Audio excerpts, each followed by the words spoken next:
अम्मा के इकलौते बेटे राजेश और बहू दीपिका की शादी की सालगिरह है। राजेश जिले का कलेक्टर है, इसलिए आज घर पर एक बड़ी पार्टी रखी गई है। दोपहर से ही घर में मेहमानों का आना शुरू हो चुका है। बाहर बन रहे पकवानों की खुशबू पूरे घर में फैल चुकी है। उस खुशबू के बीच सभी की हंसी ठिठोली की आवाजें भी अम्मा को उनके कमरे में सुनाई दे रही थी, किंतु उस हंसी ठिठोली में अम्मा की कोई दिलचस्पी नहीं थी। उन्हें तो दिलचस्पी थी बस उन पकवानों में जिसे खाने को उनका जी ललचाने लगा था।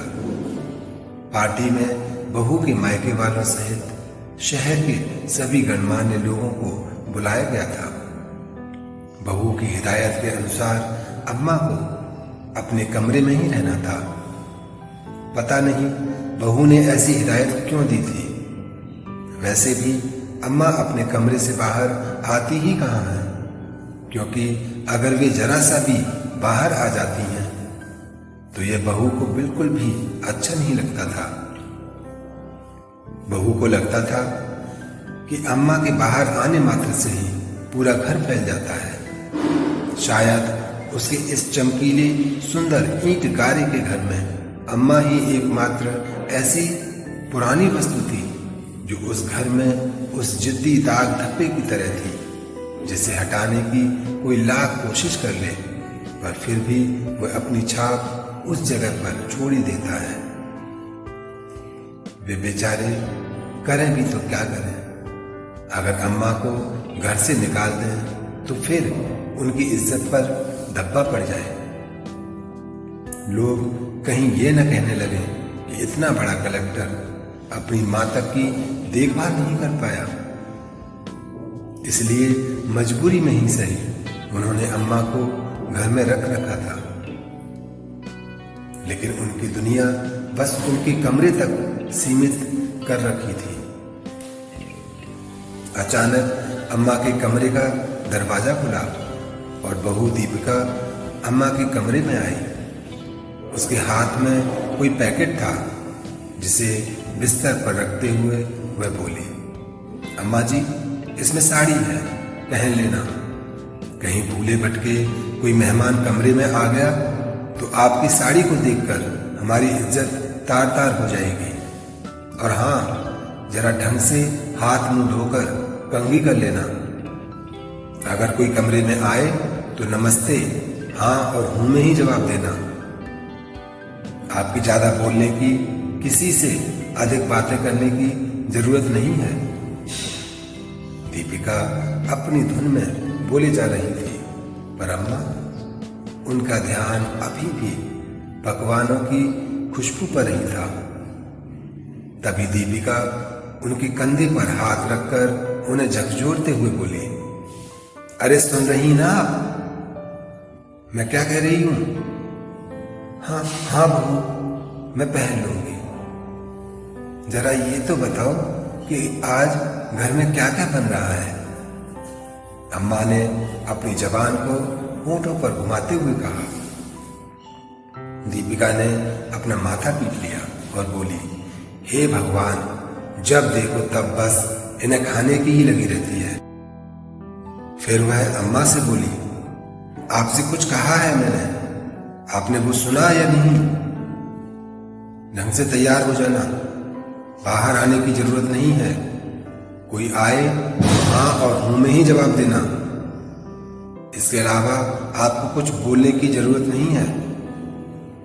दीपिका एक बार फिर अम्मा को उंगली दिखाकर समझाते हुए बोली। अम्मा ने हाँ में सिर हिला दिया और बस इतना ही कहा, बहू, बहुत भूख लगी है, कुछ खाने को दे दे। सुबह से केवल एक कटोरी दलिया खाया है। दीपिका ने उन्हें घूर कर ऐसे देखा जैसे पता नहीं अम्मा ने उससे सारी संपत्ति मांग ली हो, और फिर कमरे से बाहर चली गई। थोड़ी देर बाद घर में काम करने वाली भाई विमला कमरे में आई और अम्मा को एक थाली देते हुए बोली, अम्मा जी, आप अभी ये खा लो। अम्मा ने ललचाई नजरों से प्लेट में देखा तो एक रोटी, थोड़ी सी दाल और आलू की सूखी सब्जी रखी हुई थी। अम्मा ने उसकी तरफ आशा भरी नजरों से देखा तो विमला बोली, अम्मा जी अभी तो पकवान बन रहे हैं ना, पूरी तरह से तैयार नहीं हो गए, इसलिए मैं सुबह का बचा हुआ खाना ले आई हूं ताकि कुछ देर तो आपकी भूख शांत हो। अम्मा को भूख तो जोरों से लगी थी, इसलिए वह थाली पर टूट ही पड़ी। अम्मा को इस तरह खाना खाते देखकर विमला की आंखों में आंसू आ गए। मन ही मन वह सोचने लगी, क्या कोई कह सकता है कि ये कलेक्टर साहब की माँ है? वो कलेक्टर साहब जिनका पूरे शहर में बड़ा सम्मान है और खूब पैसे भी कमा रहे हैं। उनके बेटे बहू को देखकर तो बाहर वाले भी इनके भाग्य पर चलते हैं, पर इनसे तो हमारा भाग्य लाख गुना अच्छा है। बेटा बहू भले मजदूरी करते हैं और मैं दूसरों के घरों में काम करती हूँ, लेकिन कम से कम रात का खाना हम एक साथ बैठकर तो खाते हैं। यहाँ तो बेटे को पता ही नहीं कि माँ के साथ क्या हो रहा है। सोचते सोचते विमला फटाफट अम्मा के कमरे की सफाई करने लगी। वैसे अम्मा के कमरे में ज्यादा कोई सामान तो था नहीं, इसलिए जल्दी ही व्यवस्थित भी हो गया। कमरे को व्यवस्थित कर उसने बाहर से 2 कुर्सियां लाकर अम्मा के कमरे में रख दी ताकि कोई आए तो बैठने के लिए कमरे में कुछ तो हो। तभी बाहर से दीपिका की आवाज आई तो विमला बाहर आ गई। इधर अम्मा ने फटाफट थाली साफ कर डाली, पर भला एक रोटी से क्या हो? भूख तो अभी भी जोरों से लग रही थी, पर बोलती किससे? मन मारकर थाली एक तरफ रख वह जैसे तैसे उठी और हाथ मुंह धोकर पैकेट में से साड़ी निकाली। साड़ी बिल्कुल नई थी, उस पर से टैग भी नहीं हटा था। पूरे 410 रुपए की साड़ी थी। उसे देखकर ही अम्मा खुश हो गई। मेरे बच्चों ने पहली बार मेरे लिए साड़ी खरीदी, पर साड़ी के साथ ब्लाउज और पेटीकोट तो था ही नहीं, इसलिए अपने पुराने ब्लाउज पेटीकोट के साथ ही अम्मा ने वह साड़ी पहन ली। थोड़ी देर बाद सारे मेहमान बाहर इकट्ठे हो गए क्योंकि केक काटने का समय हो चुका था। राजेश और दीपिका केक काटने के लिए एक साथ आ गए। तभी राजेश के किसी दोस्त ने कहा, अरे राजेश, घर में आंटी जी भी तो हैं, उन्हें भी तो बुलाओ। आखिर तुम्हारी जिंदगी का इतना खुशी का दिन है तो उन्हें तो यहाँ होना ही चाहिए। उसकी बात सुनकर राजेश झेप सा गया। उसने दीपिका की ओर देखा तो दीपिका बात बनाते हुए बोली, अरे भैया, बात यह है कि अम्मा जी की तबीयत ठीक नहीं रहती, इसलिए वो बाहर नहीं आई। उन्होंने खुद मना किया है कि मुझे परेशान मत करना, वरना हमारा तो बड़ा मन था उन्हें बाहर लाने का, उन्हीं के हाथों से केक कटवाने का। सबको अपनी बातों से संतुष्ट कर दीपिका ने राजेश के साथ मिलकर केक काटा। इधर खाने पीने में सब लोग व्यस्त हो गए।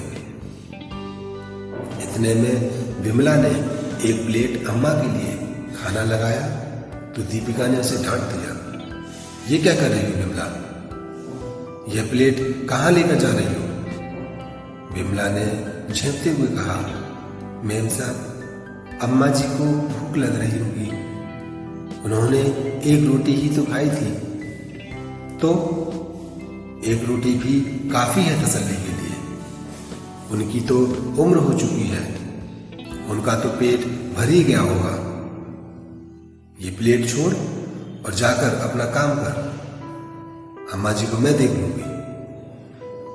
यहाँ मेहमान सिर पर खड़े हैं और तुझे अम्मा जी की पड़ी है। चल जा यहां से। बेबस विमला को प्लेट वहीं रखकर अपने काम पर जाना पड़ा। इधर दीपिका अपने दोस्तों के साथ बिजी हो गई। रात के 11 बज गए, लेकिन अम्मा को खाना अब तक नहीं दिया गया था। अब तो अम्मा की भूख के मारे हालत खराब होने लगी। अब उनसे बिल्कुल सहन नहीं हो रहा था। पार्टी अभी तक चल रही थी। अम्मा से जब बिल्कुल सहन नहीं हुआ तो मजबूरी में वह उठकर अपने कमरे से बाहर आ गई। अम्मा को बाहर मेहमानों के बीच देखकर राजेश का मूड खराब हो गया। वह धीरे से दीपिका पर बिगड़ते हुए बोला, दीपिका, तुमसे कहा था ना मैंने, ये अम्मा बाहर क्या कर रही हैं? तुम्हें मेरी इज्जत का बिल्कुल भी ख्याल नहीं है। इन्हें अभी के अभी अंदर ले जाओ। दीपिका फटाफट अम्मा के पास गई और उन्हें अंदर धकेलते हुए बोली, अम्मा जी, आप बाहर क्या कर रही हो? आपकी तबीयत खराब है ना? चलिए अंदर चलिए, आराम कीजिए। लेकिन अम्मा भूख से तड़प रही थी तो सबके सामने ही बोल पड़ी, बहू, मुझे बहुत जोरों से भूख लगी है, कुछ खाने को दे दे। अम्मा की बातें सुनकर सभी लोग हैरानी से अम्मा की तरफ देखने लगे। इतने बड़े कलेक्टर की मां और अभी तक भूखी प्यासी बैठी है, जबकि कलेक्टर साहब सबको पकवान खिला रहे हैं। कुछ लोग दबी जबान से बातें करने लगे। बड़े लोगों की बड़ी बड़ी बात। घर के देवता भूखे बैठे हैं और बाहर भंडारा चल रहा, वगैरह वगैरह। कुछ बातें राजेश और दीपिका के कानों तक भी पहुंची। अब दीपिका अम्मा को अंदर जबरदस्ती खींचते हुए ले गई। जबरदस्ती उन्हें उनके पलंग की ओर धकेलते हुए बोली, खबरदार, जो आप बाहर आई तो मुझसे बुरा कोई नहीं होगा। शर्म नहीं आती आपको अपने बेटे की इज्जत इस तरह से उछालते हुए? क्या बताना चाहती हो आप लोगों को कि हम आपको भूखा रखते हैं? आपसे तो मैं बाद में बात करूंगी। पहले आप बाहर जो रायता फैलाकर आई हैं उसे तो समेट लो। ऐसा कहकर दीपिका बाहर आ गई। बाहर आकर सबके सामने ही विमला से बोली, विमला, जल्दी से अम्मा को एक प्लेट खाना लगा कर दे दो। अम्मा बीना जब से बूढ़ी हुई हैं तब से भूल जाती हैं। अभी शाम को ही उन्होंने खाना खाया था। दीपिका ने बात को घुमाने की कोशिश की। विमला फटाफट एक प्लेट में खाना लगाकर अम्मा को देने गई तो उसने देखा कि अम्मा रो रही थी। विमला को देखते ही अम्मा बोली, देख विमला, बहू ने कितनी जोर से धक्का मारा है मुझे, मेरे हाथ पर चोट लग गई है। रोते रोते अम्मा ने अपनी चोट विमला को दिखाई, जिसमें से खून रिस रहा था। विमला अम्मा के पास बैठते हुए बोली, अब काहे इतना बर्दाश्त करती हो अम्मा जी? भला आपके पास क्या कमी है? आप बेटे बहू की मोहताज क्यों हैं? मैं जानती हूँ विमला, गांव में मेरे पास जमीन जायदाद सब कुछ है। मैं चाहूं तो अपने लिए नौकर भी रख सकती हूँ, लेकिन परिवार तो चाहिए ना। मैं अकेली क्या कर लूंगी? वहां की खेती बाड़ी से जो भी पैसा आता है वो सब भी तो बेटे व बहू रख लेते हैं। ये दोनों अच्छे से जानते हैं कि इनके अलावा मेरा कोई भी नहीं है, तो आखिर मैं कहाँ जाऊंगी? इसलिए ये लोग मेरे साथ। कहते कहते अम्मा की रुलाई छूट गई। अम्मा जी, आप अपने पति के बगैर बेटे को पढ़ाकर कलेक्टर बना सकती हो, तो अपने दमखम पर पूरी जमीन जायदाद तो संभाल ही सकती हो। और आप कह रही हो कि आप क्या कर सकती हो? आप पे इतने बुरे दिन तो नहीं आए कि आप एक रोटी के लिए मोहताज हो जाओ?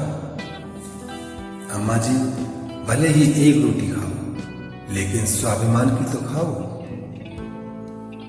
इतने में बाहर से दीपिका ने विमला को आवाज लगाई तो वह फटाफट कमरे के बाहर चली गई। विमला की बातों का अम्मा पर बहुत गहरा असर हुआ।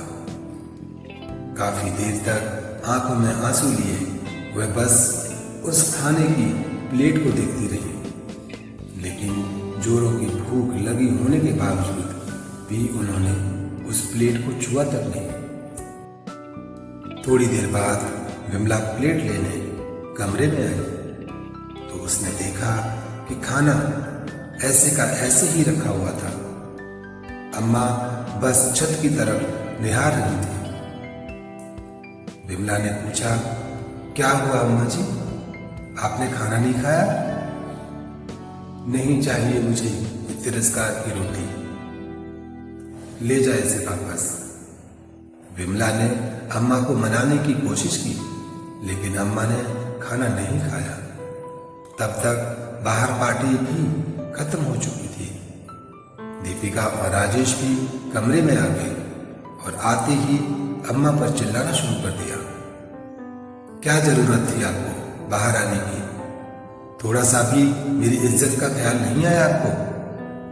आपको सब कुछ मुफ्त में मिल रहा है तो आपको कोई कदर नहीं है। एक खाने के पीछे आपने इतना बवाल कर दिया। लोग दबी जबान से न जाने कैसी कैसी बातें बना रहे थे। अगर ऐसा ही चला तो आपको वापस गांव भेज देंगे, फिर रहना वहां अकेले। इतने में दीपिका की नजर खाने पर पड़ी। लो, जिस खाने के पीछे इतना हंगामा किया वो प्लेट तो ऐसे ही भरी पड़ी है। खाना है तो खाइए, नहीं तो भगवान का नाम जपिए। मुझसे नहीं उठाए जाते आपके नखरे। उसने राजेश की ओर देखते हुए कहा, बस राजेश, बहुत हो चुका, अब इनको वापस गांव भेज दो। ठीक है, मैं कल ही इन्हें गांव भेज देता हूं। वहां अकेली रहेंगी तो अकल ठिकाने आ जाएगी। राजेश ने उसकी हाँ में हाँ मिलाते हुए कहा और दोनों कमरे के बाहर आ गए। राजेश ने दूसरे दिन ही अम्मा को गांव भेज दिया। गांव आने के बाद अम्मा ने सबसे पहले अपने वकील को बुलाकर अपनी सारी जमीन जायदाद से राजेश को बेदखल किया। वसीयत के अनुसार उनके मरने के बाद सारी प्रॉपर्टी ट्रस्ट में चली जाएगी। वह ट्रस्ट जो बुजुर्गों और अनाथ बच्चों के लिए काम करती थी। साथ ही अपने बड़े से घर का आधा हिस्सा उन्होंने बच्चों की शिक्षा के लिए दे दिया और आधे हिस्से में खुद रहने लगे। खेती बाड़ी के लिए नौकर आते ही थे। उनमें से एक को घर में काम करने के लिए रख लिया। अब अम्मा स्वाभिमान और सुकून की रोटी खाती थी। इस बार खेती बाड़ी से होने वाली इनकम को भी उन्होंने राजेश के पास न भेजकर अपने पास ही रख लिया। जब खेती वाला पैसा राजेश के अकाउंट में नहीं आया तो राजेश और दीपिका दोनों ही गांव आ गए। आते ही उन्होंने देखा कि घर के आधे हिस्से में बच्चे पढ़ाई कर रहे थे, इसलिए वे घर के दूसरे हिस्से की तरफ गए जहां अम्मा रहती थी और आते ही अम्मा से बोले, अम्मा, ये घर में बच्चे पढ़ाई कैसे कर रहे हैं? और इस बार क्या खेतों में कोई कमाई नहीं हुई जो पैसा अकाउंट में नहीं डाला? अम्मा ने कहा, घर का आधा हिस्सा मैंने बच्चों की शिक्षा के लिए दे दिया है और रही बात कमाई की, तो कमाई तो पूरे 7 लाख रुपए की हुई थी, पर वो मैंने अपने अकाउंट में रख लिए हैं। आप पैसों का क्या करोगी अम्मा? और किससे पूछकर आपने घर का आधा हिस्सा बच्चों की शिक्षा के लिए दे दिया? राजेश चिल्लाया। अम्मा ने जवाब दिया, इसमें पूछना क्या है? संपत्ति मेरी थी तो मैंने अपने अनुसार इस्तेमाल कर ली। वैसे तुम लोग होते कौन हो मुझसे यह सब पूछने वाले? कैसी बातें कर रही हो अम्मा? हम आपके बेटे बहू हैं, आपका भला बुरा अच्छे से जानते हैं। कौन से बेटे बहू? वो जो रोटी तक के लिए अपनी मां को तरसा देते हैं। देख बेटा, ऐसे बेटे बहू मुझे नहीं चाहिए। वैसे भी मैं तुम्हें जायदाद से बेदखल कर चुकी हूं, तो अब गांव में तुम्हारे लिए कुछ रखा भी नहीं है। अब तुम्हारा शहर भला, तुम्हारा घर भला, तुम लोगों को यहां आने की जरूरत नहीं है। अम्मा जी, आप ऐसे कैसे कर सकती हो? दीपिका चिल्लाते हुए बोली। तुम लोग यहां से जाते हो या मैं तुम्हें धक्का देकर घर से बाहर निकलवाऊं? और हाँ सुनो, मैंने तो तुम्हें केवल प्रॉपर्टी से बेदखल किया है, कम से कम धक्का देकर के किसी को चोटिल तो नहीं किया। अब ना इस प्रॉपर्टी में तुम्हारा कोई हिस्सा है और ना ही मेरी जिंदगी में। रही बात मेरे मरने के बाद की, तो मेरी चिता को अग्नि देने की मत आना। गांव में कोई भी इंसान मेरी चिता को अग्नि दे देगा।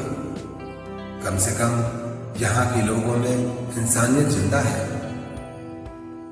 अम्मा के गुस्से भरे चेहरे को देखकर दोनों की कुछ कहने सुनने की हिम्मत ही नहीं हुई, इसलिए दोनों ही अपना सा मुंह लेकर शहर के लिए रवाना हो गए।